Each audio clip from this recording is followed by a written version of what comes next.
Hello प्यारे बच्चों, स्वागत है आपका अपने YouTube channel Vishnu online classes पर। बच्चों, जैसा कि हम लोग कक्षा 12 के फिजिक्स में वैद्युत विभव तथा वैद्युत विभवांतर को पढ़ रहे हैं, तो आज हम लोग उसी का दूसरा पार्ट पढ़ेंगे, जिसमें वैद्युत विभव अक्षीय स्थिति में और निरक्षीय स्थिति में, मतलब वैद्युत द्विध्रुव के कारण अक्षीय स्थिति में किसी बिंदु पर वैद्युत विभव क्या होता है और निरक्षीय स्थिति में क्या होता है, इसको जानेंगे। और ये दोनों में से कोई एक क्वेश्चन फिक्स है, चाहे अक्षीय स्थिति पूछ लेगा चाहे निरक्षीय स्थिति, दोनों में से एक जरूर आता है। तो जल्दी से वीडियो को यदि लाइक नहीं किया तो लाइक कर दीजिए, शेयर कर दीजिए और जो है चैनल को सब्सक्राइब नहीं किया तो सब्सक्राइब कर दीजिए। तो आइए चलते हैं, इसको सीखेंगे हम लोग फिगर के माध्यम से।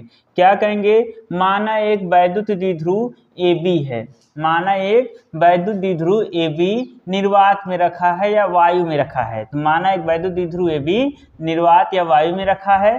फिर क्या कहेंगे, जिसके बिंदु A पर प्लस Q आवेश तथा बिंदु B पर माइनस Q आवेश, दोनों आवेशों के बीच की दूरी 2L है। फिर कहेंगे बिंदु O से स्मॉल r दूरी पर कोई बिंदु P है जिस पर हमें वैद्युत विभव ज्ञात करनी है। फिर से एक बार देख लेंगे, क्या कहेंगे कि माना एक वैद्युत द्विध्रुव AB है, माना एक वैद्युत द्विध्रुव AB है जिसके सिरे A पर प्लस Q आवेश तथा बिंदु B पर माइनस Q आवेश है, दोनों आवेशों के बीच की दूरी 2L है। वैद्युत द्विध्रुव AB के मध्य बिंदु O से स्मॉल r दूरी पर कोई बिंदु P है जिस पर हमें वैद्युत विभव ज्ञात करनी है। पूरा का पूरा हमें फिगर से ही लिखना है, तो लिख दीजिए, माना एक वैद्युत द्विध्रुव, माना एक वैद्युत द्विध्रुव AB निर्वात या वायु में रखा है, निर्वात या वायु में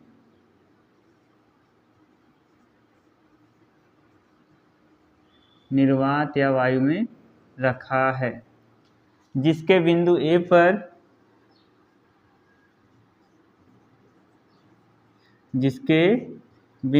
पर प्लस Q आवेश तथा बिंदु B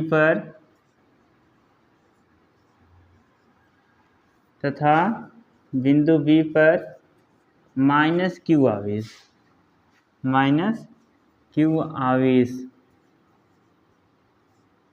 स्थित है, माइनस Q आवेश स्थित है। फिर आगे क्या लिखेंगे, दोनों आवेशों के बीच की दूरी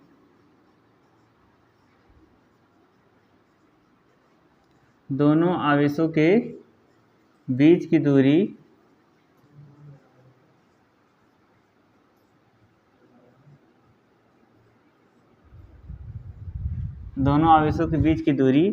2L है, दोनों आवेशों के बीच की दूरी 2L है। फिर आगे क्या लिखेंगे, वैद्युत द्विध्रुव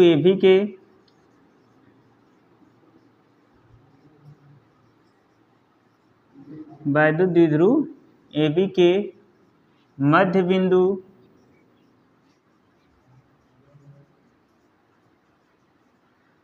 बिंदु O से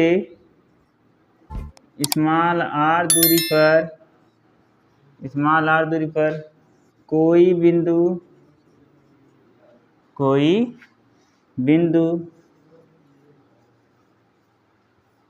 P है जिस पर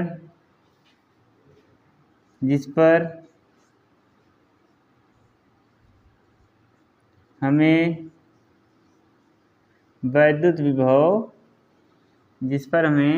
विद्युत विभव ज्ञात करना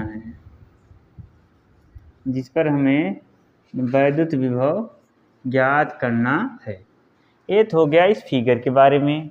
अब एक बार हम लोग प्लस Q आवेश के कारण वैद्युत विभव निकालेंगे, एक बार माइनस Q आवेश के कारण, दोनों निकाल के परिणामी विभव या कुल विभव क्या होता है तो दोनों को जोड़ लिया जाता है। तो वही काम हमको करना है। तो आगे क्या लिखेंगे, प्लस Q आवेश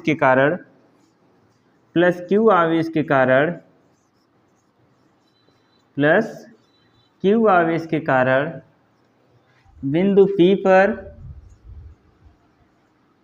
बिंदु P पर विद्युत विभव।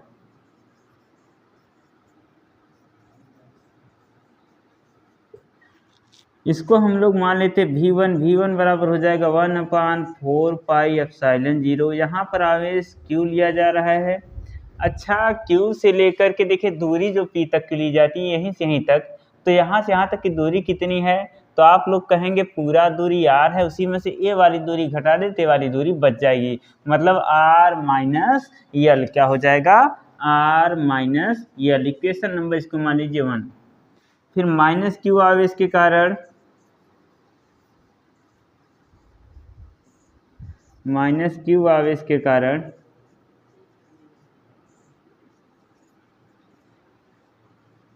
बिंदु P पर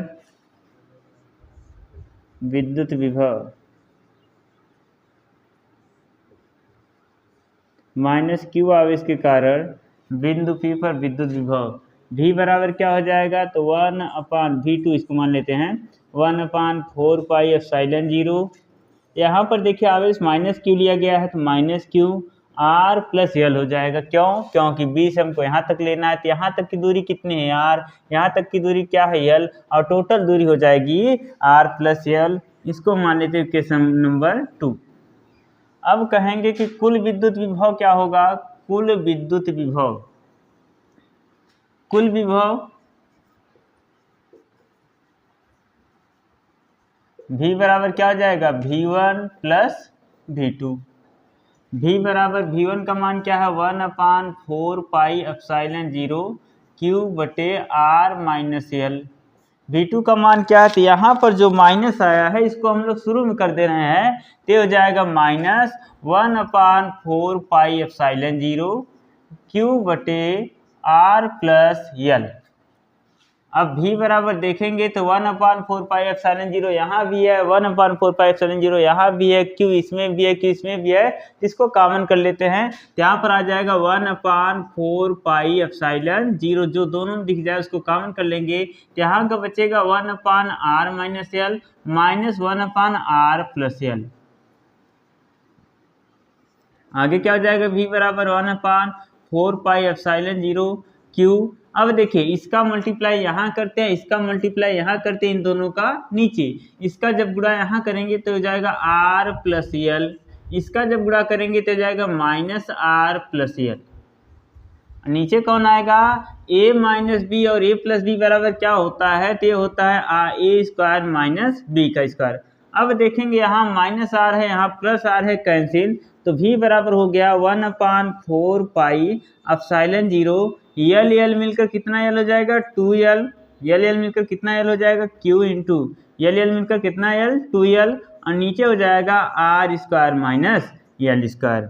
V बराबर क्या हो जाएगा? तो 1/4πε0 ये हो जाएगा 2QL बटे R square minus L square. अब आगे हम लोग जानते हैं, क्या जानते हैं? इसको मान लेंगे कि R का मान L से बहुत बड़ा है, R का मान L से बहुत बड़ा है। चूंकि R का मान बड़ा है इसलिए क्या होगा? R स्क्वायर का मान भी L स्क्वायर की तुलना में बहुत बड़ा होगा, तब L स्क्वायर को R स्क्वायर की तुलना में नगण्य मान लेते हैं, तुलना में नगण्य मान लेते हैं। नगण्य का मतलब क्या होता है? लगभग शून्य, लगभग शून्य, लेकिन शून्य नहीं होता है, एकदम लगभग मान लिया जाता है, तब क्या हो जाएगा? और आप लोग जानते हैं, क्या जानते हैं? 2QL, 2QL बराबर क्या होता है? तो यह होता है हमारा P। तो V बराबर हो जाएगा, यहाँ पर लिख देते हैं, वहाँ पर ठीक से नहीं दिखाई दे रहा है, तो 1/4πε0 2QL बराबर क्या हुआ है? P। यहाँ पर इसका मान नगण्य मान लेते तो बचा कौन? R square. तो यही जो है, यही अक्षीय स्थिति में वैद्युत विभव का व्यंजक है, यही अक्षीय स्थिति में विद्युत विभव का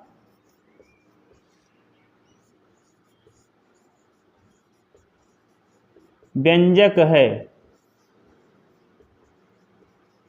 तो जल्दी से इसे नोट कर लीजिए। फिर हम लोग चलेंगे निरक्षीय स्थिति में वैद्युत विभव का व्यंजक क्या होता है उसको देखेंगे। जल्दी से इसे नोट कर लीजिए। तो आइए अब देखते हैं विद्युत द्विध्रुव के कारण निरक्षीय स्थिति में किसी बिंदु पर वैद्युत विभव। अक्षीय स्थिति में हो चुका, अब निरक्षीय स्थिति में देखते हैं कि क्या होगा। तो इसका भी पूरा का पूरा लिखना है फिगर से। क्या लिखना है? माना एक वैद्युत द्विध्रुव AB है, माना एक वैद्युत द्विध्रुव AB है जिसके बिंदु A पर प्लस Q आवेश और बिंदु B पर कौन सा? माइनस Q आवेश स्थित है। माना एक वैद्युत द्विध्रुव AB है जिसके बिंदु A पर प्लस Q आवेश तथा बिंदु B पर माइनस Q आवेश स्थित है। फिर क्या कहेंगे? दोनों आवेशों के बीच की दूरी। अच्छा, यहाँ से यहाँ तक का L है, यहाँ से यहाँ तक का L है, तो दोनों मिला के कितना आ जाएगा? 2L। तो दोनों आवेशों के बीच की दूरी 2L है। फिर क्या कहेंगे? वैद्युत द्विध्रुव का मतलब AB। वैद्युत द्विध्रुव के मध्य बिंदु O से स्मॉल r दूरी पर कोई बिंदु P है जिस पर हमें वैद्युत विभव ज्ञात करना है। अच्छा, आप लोग कहेंगे कि यहाँ करड़ी में r² प्लस l² कहाँ से आया? हम लोग जानते हैं समकोण त्रिभुज इसका मान कितना है? r, इसका मान कितना है? l। तो इसको लंब बोलते हैं, इसको आधार बोलते हैं। तो कर्ण बराबर होता है कर्ण का स्क्वायर बराबर लंब का स्क्वायर प्लस आधार स्क्वायर। तो कर्ण बराबर हो जाएगा करड़ी में r² प्लस l²। तो वहां से आया है। तो आइए लिखेंगे इसके बारे में क्या। माना एक वैद्युत द्विध्रुव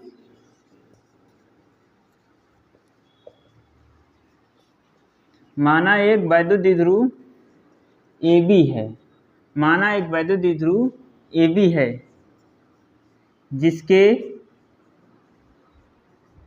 जिसके बिंदु A पर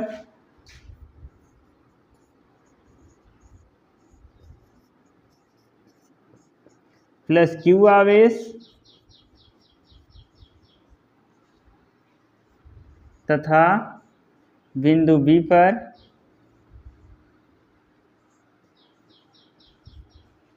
माइनस Q आवेश।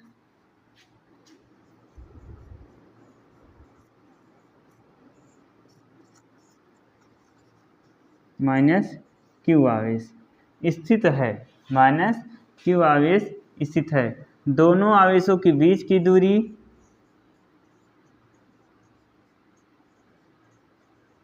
दोनों आवेशों के बीच की दूरी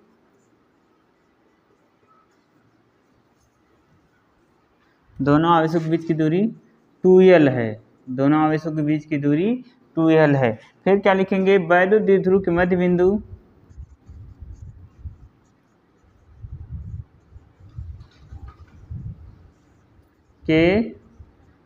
बिंदु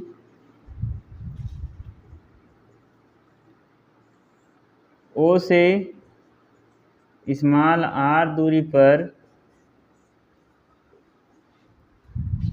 कोई बिंदु P है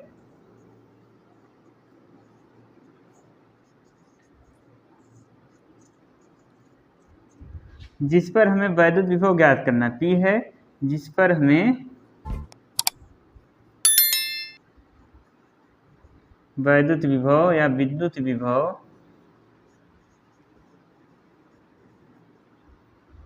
ज्ञात करनी है। ये तो हो गया इस फिगर के बारे में। अब हम लोग लिखेंगे आगे। क्या लिखेंगे? एक बार प्लस Q आवेश के कारण, तो प्लस Q आवेश के कारण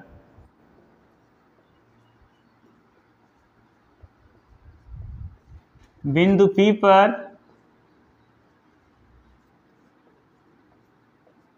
विद्युत विभव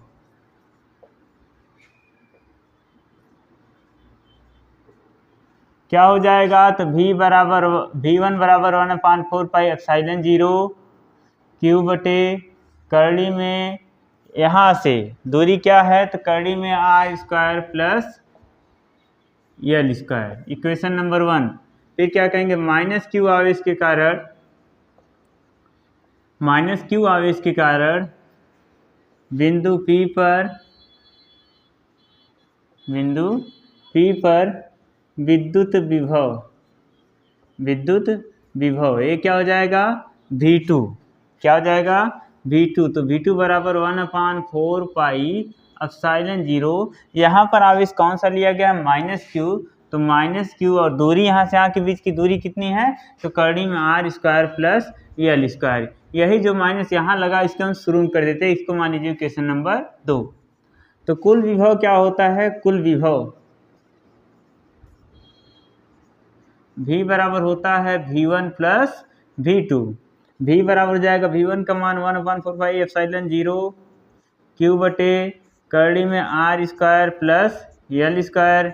V2 का मान क्या है -1/4 एप्सिलॉन 0 q बटे करड़ी में r² प्लस l²। देखेंगे तो दोनों एकदम सेम है, और जब सेम है तो इसका मतलब v बराबर क्या हो जाएगा 0। इसमें से इसको घटाएंगे क्या हो जाएगा 0। तो ही आगे लिखना है, क्या लिखना है, निरक्षीय स्थिति में, निरक्षीय स्थिति में विद्युत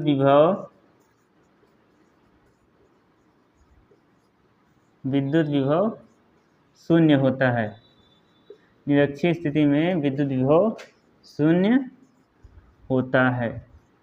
तो आज हम लोगों ने अक्षीय स्थिति और निरक्षीय स्थिति में वैद्युत विभव को निकालना सीख चुके हैं, और दोनों में से कोई ना कोई एक जरूर आएगा, बहुत ही इंपॉर्टेंट है। तो जल्दी से इसे नोट कर लीजिए। फिर मिलते हैं अगले वीडियो में, तब तक के लिए जय हिंद, जय भारत।